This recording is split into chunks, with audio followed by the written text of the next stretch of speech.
গত রবিবার Scottish Bangladeshi welfare অ্যাসোসিয়েশনের উদ্যোগে অত্যন্ত উৎসবমুখর পরিবেশে উদযাপিত হয়েছে বাঙালির প্রাণের উৎসব বাংলা বর্ষবরণ এবং মনোজ্ঞ সাংস্কৃতিক অনুষ্ঠান।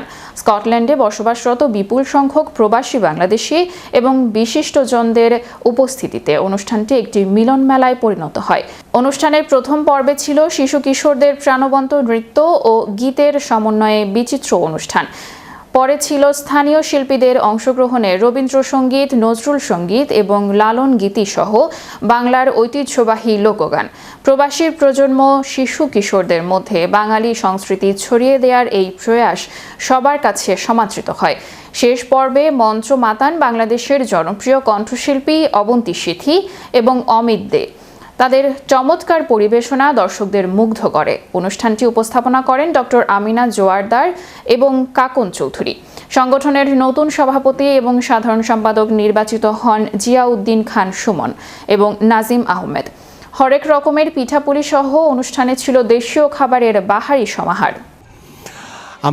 আমাদের জন্ম হয়েছে অ্যাবাউট 4 বছরের বেশি হয়ে গেছে। আমরা অলওয়েজ চেষ্টা করি যে আমাদের বাঙালির সংস্কৃতি সমৃদ্ধির সাথে নতুন প্রজন্মের সাথে সংযুক্তি ঘটানোর জন্য যতটুকু করা যায় ততটুকু করতে। এই প্রচেষ্টায় আজকে আমরা পয়লা বৈশাখে একটা ছোটোখাটো অনুষ্ঠানের আয়োজন করেছি। আমরা প্রত্যেক বছরই করি। আমাদের স্বাস্থ্য সম্পর্কে বিভিন্ন ধরনের টিপস দেওয়া, আমাদের একটি খুব ভালো টিম আছে। পরিবেশ বান্ধব কিছু করা, প্লাস একাকিত্ব দূর করা। আমাদের মুরব্বী যারা আছে তারা যাতে লোনলিনেস ফিল না করে। আসলে আমাদের যে আজকে যে বৈশাখী আয়োজন 1433 আমরা বরাবরই গত লাস্ট 2-3 বছর যাবত এভাবেই করতেছি। মাশাআল্লাহ, ভেরি গুড সাকসেস। আমাদের যারা আছেন আমাদের কমিউনিটির মাঝে, যারা নট অনলি এডিনবরা, আমরা যারা আছেন স্কটল্যান্ডে যারা আছে সবাই মোটামুটি আসছেন। এখানে দেশীয় স্টল আছে, দেশীয় কালচার, এভরিথিং আমরা সবাই এনজয় করতেছি। আশা করি আপনারা সবাই এনজয় করবেন। ধন্যবাদ।